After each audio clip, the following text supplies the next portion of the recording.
feels like I haven't spoken about this to anyone in a while, because I finally got my diagnosis, and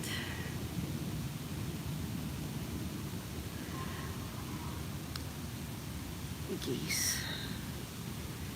And the mute button is definitely not on this time, which is good.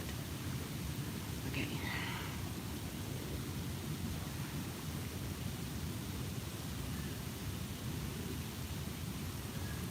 So I'm going to preface this live stream again with, I'm going to try and stay on track again and do my voice journaling of where I'm at. I don't have memory space on my phone, so if I just talk to the universe about my thoughts and everything, get them off my chest, then I've got a record to go back and edit later on. I received my diagnosis from the oncologist on Friday. What day is it today? Monday. And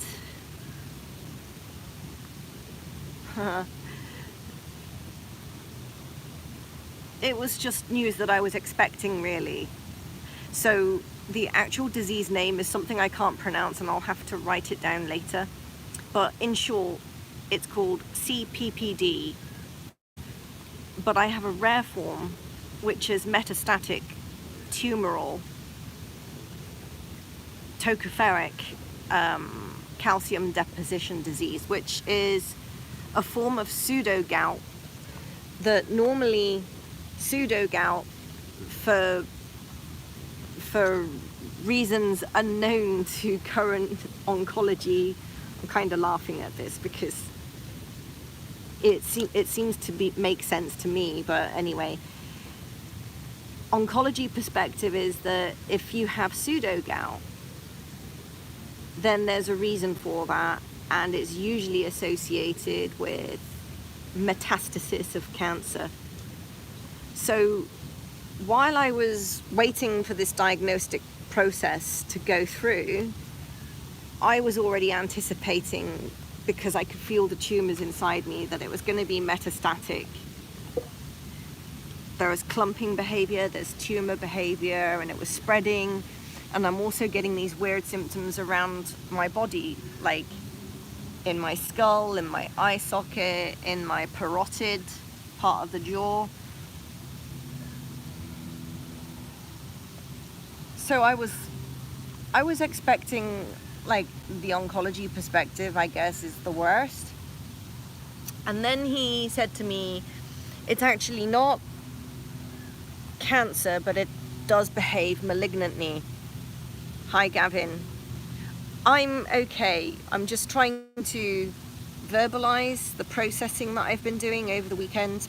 I'm journaling on here to the live stream so that I can go back and take those words, use them for something else, another project I'm working on. So my goal is to recover from this, fight my way through this, and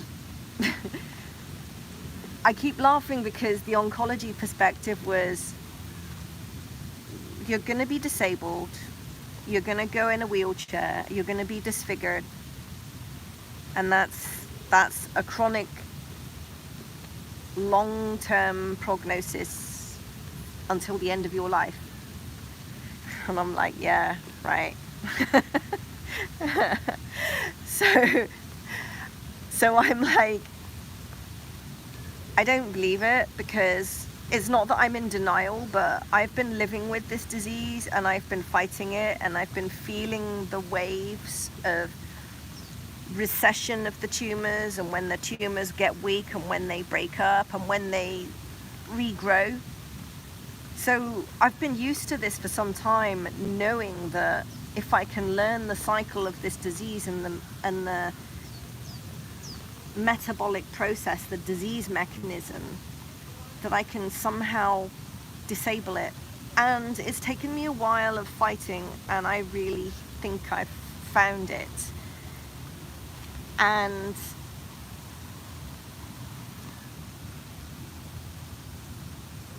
it was helpful when I spoke to the oncologist, when he, you know, because he was kind of shocked. He reviewed my MRI, and in it, and I will do a video, I'll do a screen grab of the MRI to show the tumor size that was discovered in the MRI back in December. And it was about the size of a grapefruit plugging up the pelvic bowl, which is why I couldn't poop. But it shepherd hooked around like a hook inside my abdomen and went up the right hand side of my body and then spread around my upper GI and my stomach, underneath my liver. So I could feel it in all these different places. And this is the clumping behavior that it has. So it's mummifying me from the insides, and eventually I couldn't eat because every time I tried to put anything in my stomach was just stuck, and it was painful, and I was nauseous, and I was like, damn, how am I going to fight this? This thing is just evil. But I figured it out, and I have to say, the last 4 weeks have been the worst I've ever endured. And I'm not really sure. It was the second session of, when I say session, it was a second cycle of my immune system doing something very, very weird and ejecting these calcium needles, these spindles of needles coming out of my skin. So I literally felt like a human cactus, like this cancer itch piercing its way through my skin and burning. And every time you move, and your skin starts to get really tight because of the mineralization, and so every time you move, it feels like it's tearing from inside the skin with hot fire. And it was a really rough 4 weeks, and it was the second time that had happened. The first time that happened, it was about 3 weeks of hell that started 2 weeks after I saw the MRI and thought, oh, I need to do something about that. And I just came up with ideas and threw spaghetti at the wall as to how I could irritate the tumors so that my body could see them and digest them. So I started that experiment literally the weekend after I saw the tumors, and I was off work, and I was thinking, what can I do? Is there anything I can do to start itching the scab on the tumor and getting my immune system to see it? So I found the jacuzzi and started baffling it, and it worked. It was like I could literally feel a difference. The sound waves in here, when they are focused or they are reflected, they can amplify into your pelvic bowl, and it's kind of it's a really pleasant ablation sensation, like sticking an ultrasound toothbrush in your belly button. Kind of like that, actually. That's really weird because my belly button started doing some weird things over the last 3 weeks. That's something else I have to figure out what's going on there. I'm doing a really bad job at documenting today because I'm still processing what's happening. But about a week ago, this sore appeared in my belly button, and then it started to bleed, and it felt really sore. So I thought, oh, it's probably one of the calcium needles trying to pierce its way out, find a sinus through my belly button. So I just thought it was that, and it most likely was. But it was a little fear in the back of my mind, because I know that when any doctor sees a tumor in the belly button, the usual prognosis is bad, because the belly button is a sign that the metastatic tumors have now it's a point of no return. It's going to be terminal. So I saw this little wound in my belly button and I'm like, that's a little irritating. That's a chess move that I didn't see. That's a bit too soon because I'm fighting this. But I mean, this thing, it can behave malignant, so it can embed anywhere. So maybe it just embedded, grew some blood vessels, and then died back, which is what the effect of my belly button is now. I should have taken a picture of it again. But it might happen again, and then I'll have loads of pictures. So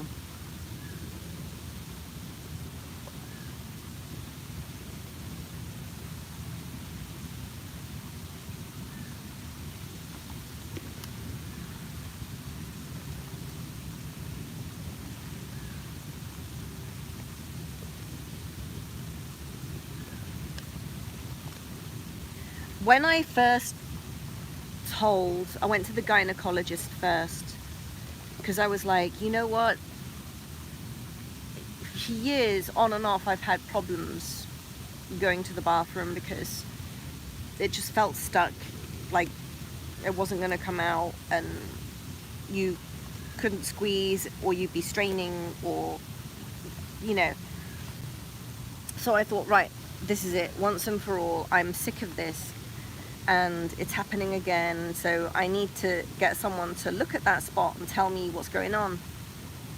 And I went to the gynecologist and they said to me, oh, your uterus is normal, it's rather anti-flexed, but that's still a normal thing. And I was like,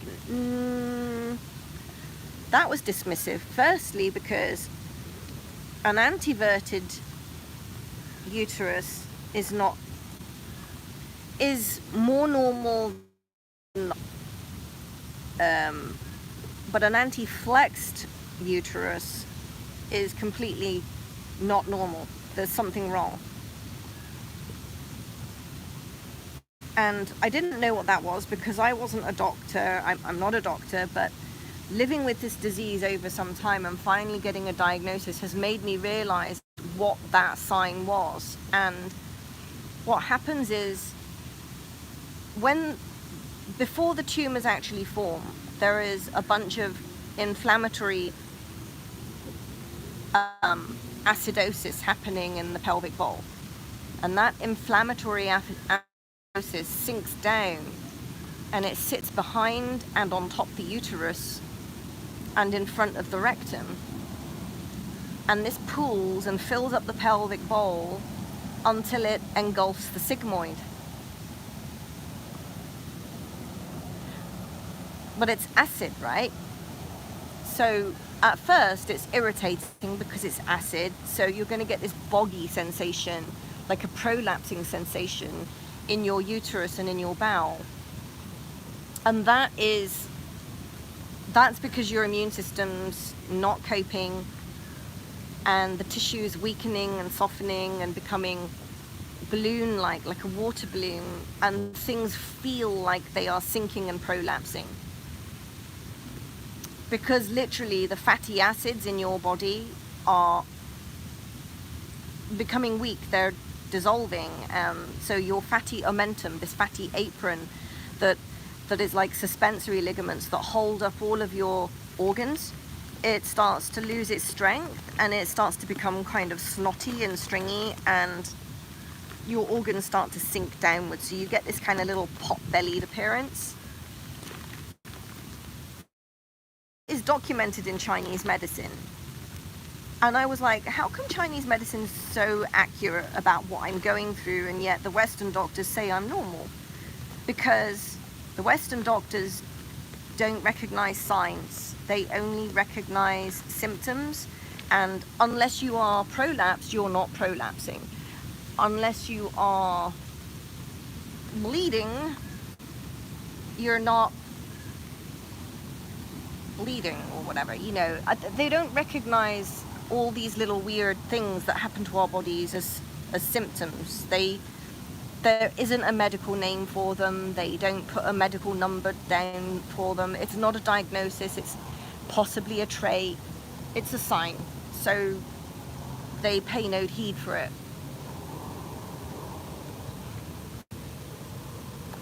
I want to go back to that gynecologist and tell him, give him a teaching moment and say,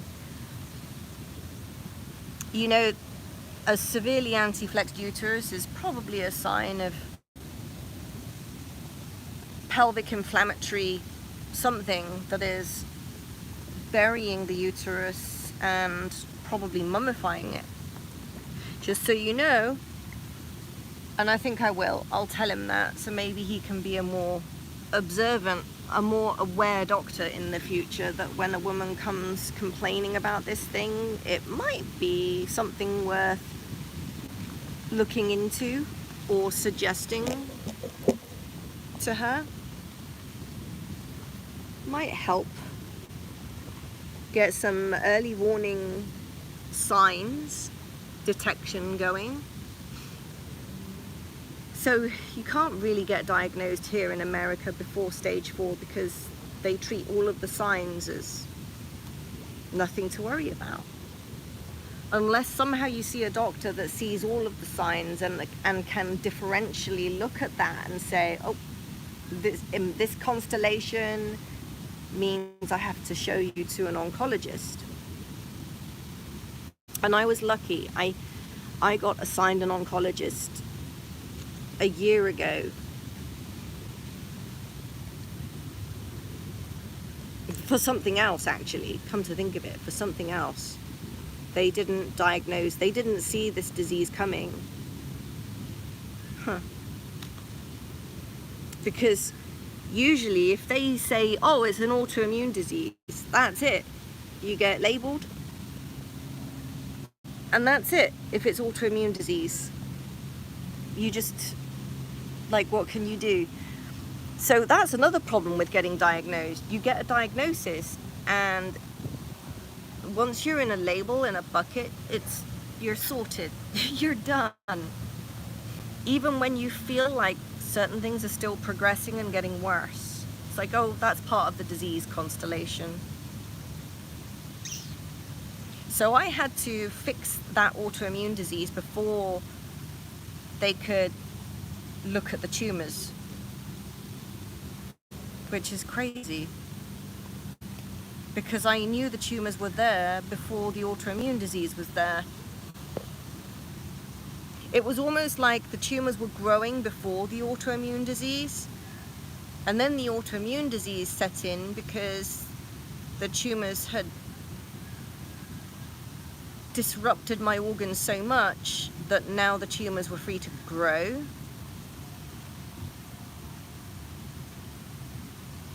Yeah, something like that. When you think about it, if your immune system is behaving like a tit, if it's overreacting like the mad dog in your house and everyone around is the mailman, your immune system is progressing any disease that you have because it's not on target, it's not focused. Oh, wonder if that might come out soon. I'm gonna jump in.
I lost a bit of strength. So I'm gonna have to work hard on getting that back. Not today. I'm just pooped today. I'm gonna maybe work on that tomorrow. Getting my strength back.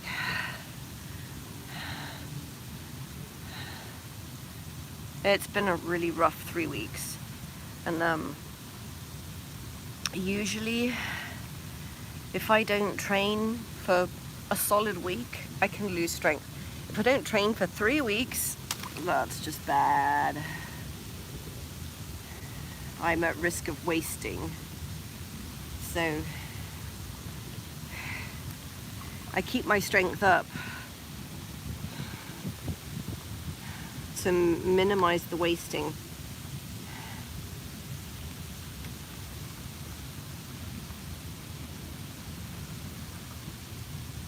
I'm just baffling my kidneys. Okay.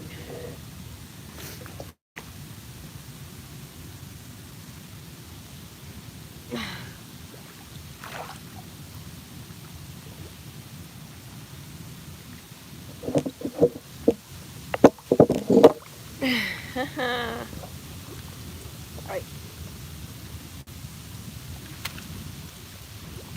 Oh, that feels good.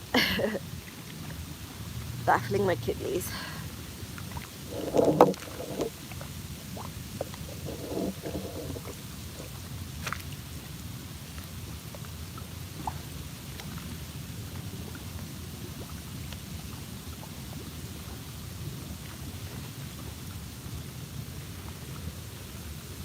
Where's my muscle? Okay. Excellent.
It's this side that sucks. Okay.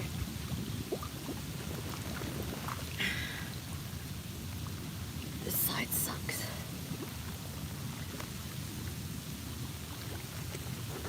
Just this disease starts to calcify my tendons, so it actually makes me really stiff, and the tendons feel kind of crepitous. And that's kind of a normal aging thing, I suppose, but because there are times when it's heightened activity, I have to spend a lot of time cleaning my tendons. Otherwise, I just, all my tendons feel like they're snagging.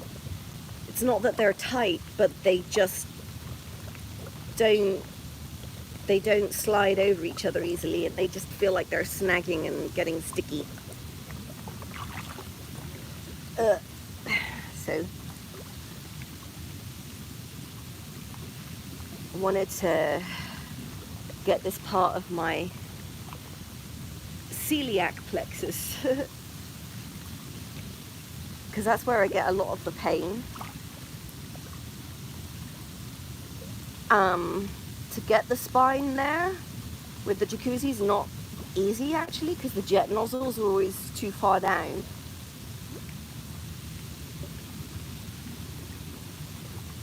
But I got it.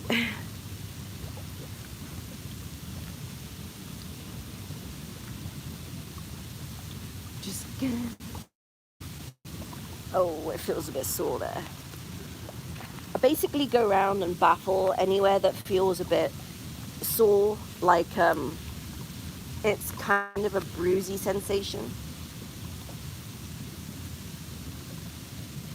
because the minerals are literally being broken up at the microscopic level. They're being broken up, and then the vibration is transporting them out of the tendons without, hopefully without doing any tissue damage or destruction, because these calcium deposits, some of them, when they're freely growing, they grow like needles in fat.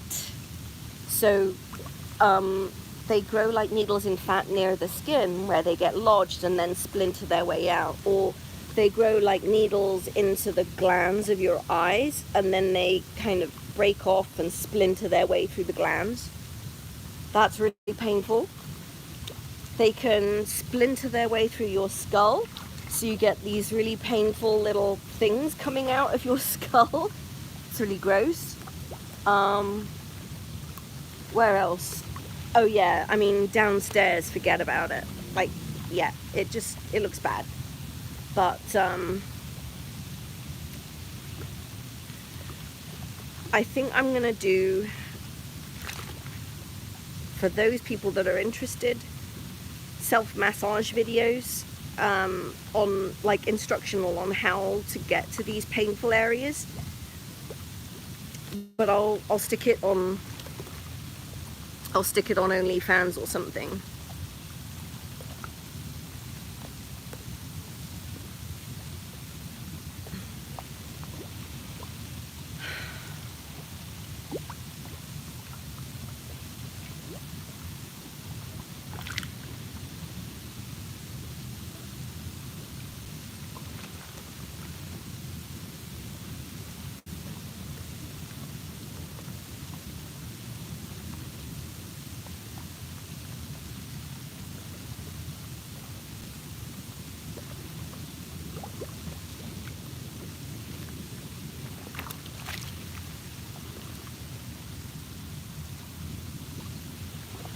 Right, I'm gonna move and get somewhere else now. And this stream is gonna die because I've run out of battery. I don't think I'm getting in the pool again because I'm feeling too weak.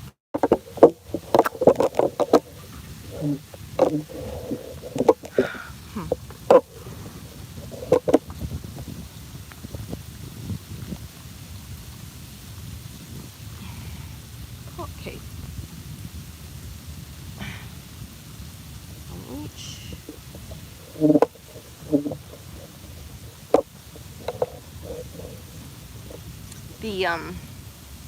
I'm looking at the scars on my nose from the last splinters that came out.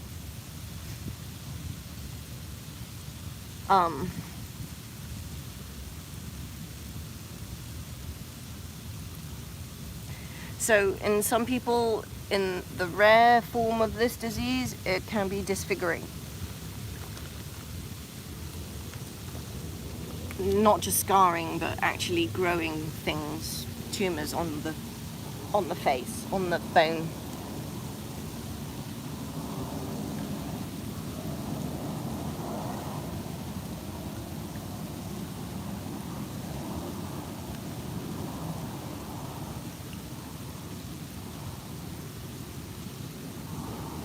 So I've just given up with makeup now, or any idea of going to makeup, because I want to clearly see what's going on with my face. Like, with all the disease cycling, I want to have a sense of, like, when it's calming down and when it's flaring up or whatever, because I'm able to track the disease activity through my face.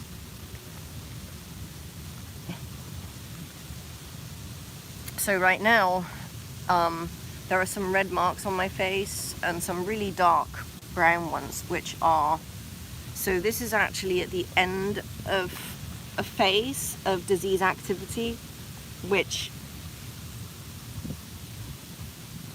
ramped up about 4 weeks ago. and it takes 3 weeks to come through the skin. So yeah, this is 1 week into the end of that phase. Okay, just working things out loud. This transcript's going to be useless.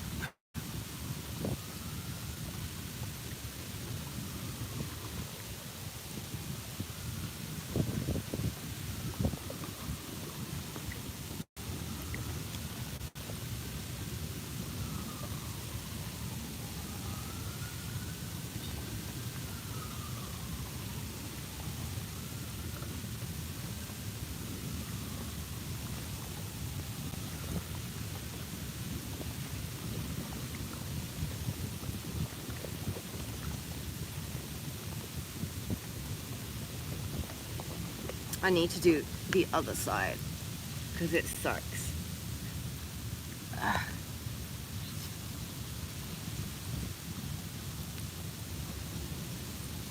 Okay. Got it.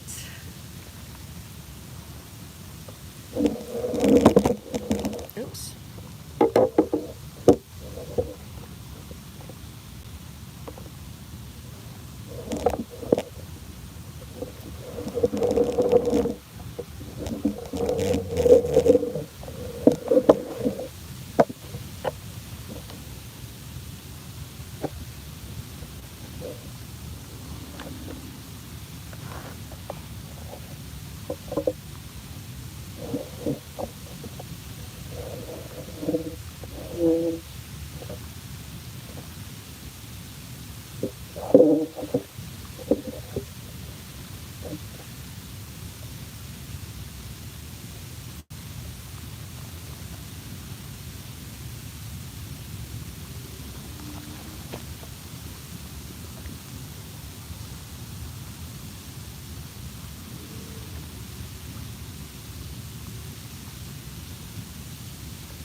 I started getting so weak that I couldn't come to the jacuzzi every day as I would hope, because I was waking up later and later in the day because my symptoms were so bad that I couldn't sleep through it. It would just get so bad. I couldn't sleep. There's no way I could sleep through the pain and burning. So I just kind of mind over matter tried not to destroy myself while watching movies or something through the night. And then that would leave me completely wrecked, because then morning would come and I would fall asleep maybe 7 or 8 o'clock in the morning and sleep until 12. And then I'd have to get up because, you know, my bunnies need looking after,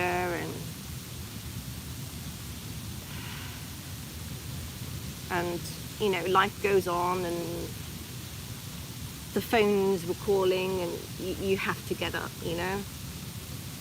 But I'm slow to wake up and I'm semi-disabled and kind of staggering around until about 2 o'clock.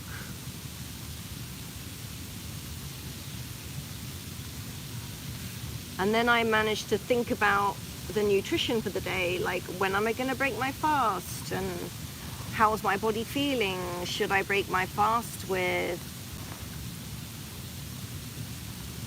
a gruel, something bean based or something fish based? Like, I'm always thinking about how my body feels and how I want to react with the first nutrition of the day, which may be the first and last of the day. It may just be a one snack for the day. Sometimes I can't eat much, so I have to make that decision. I'm going to eat for this phase of the disease, whatever it's doing. You have a circadian cycle and your That's a 24-hour thing, so you know what organs are stronger at different times of the day, and you know what part of the mesocycle you're in with the immune system because you did some work on the tumors or something. So you know what phase of the inflammation cycle you're at, and you know therefore how to nourish that phase to get it to just speed along. So I decide my nutrition strategy for the day or the next 3 days. It's kind of a rolling window thing. And based on that, based on what I want to achieve, I usually try to come to the pool. So I've not been able to make it to the pool earlier than, say, 3 o'clock for the last few weeks. And that kind of sucks because that means that the day's gone and I didn't get to do anything. There's an egret that just flew by. I mean, my job at the moment is 24/7 reverse this disease, right? So there's always something to work on. There's always my metabolism workout, which isn't working out. It's training your metabolism how to react fast, because you need it to react fast. And it's been sluggish for a long time, which is why the disease sets in, because the metabolism has felt like mud and it hasn't been able to clean everything. So the seed for the dis-ease was laid down a long time ago.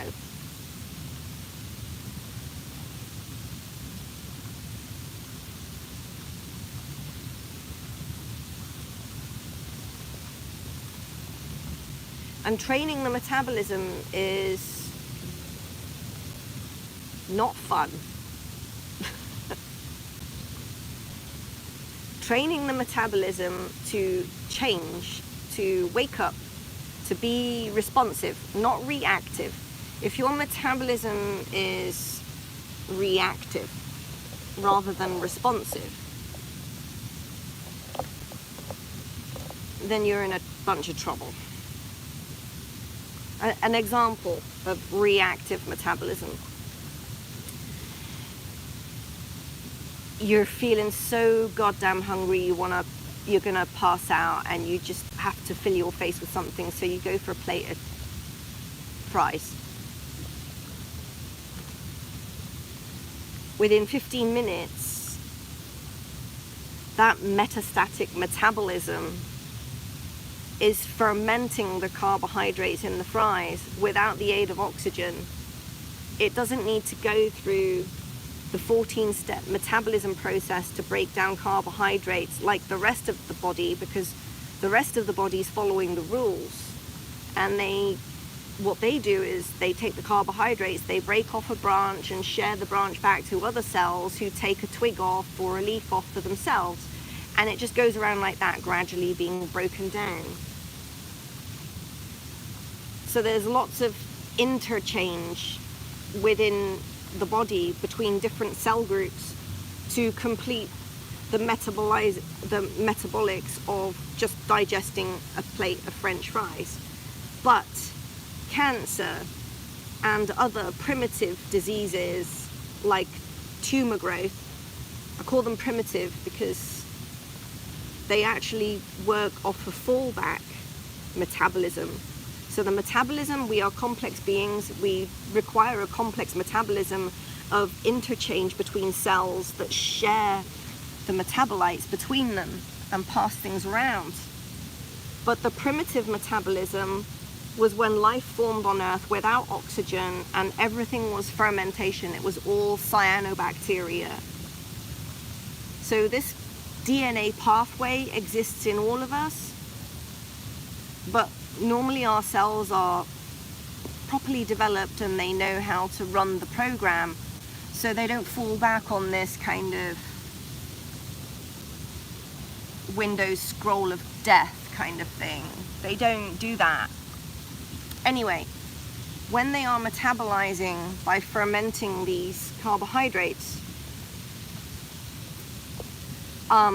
this produces a waste material called succintic acid and lactic acid, And these acids build up in the body and acidize the body, or acidosis, and that then pulls minerals out of the bones.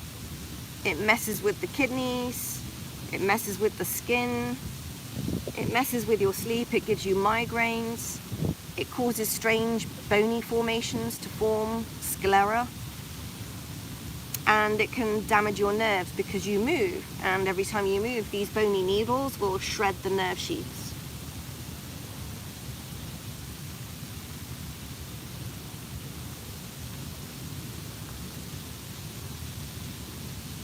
Oh, got it.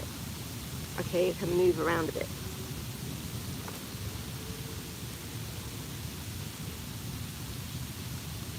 That's good.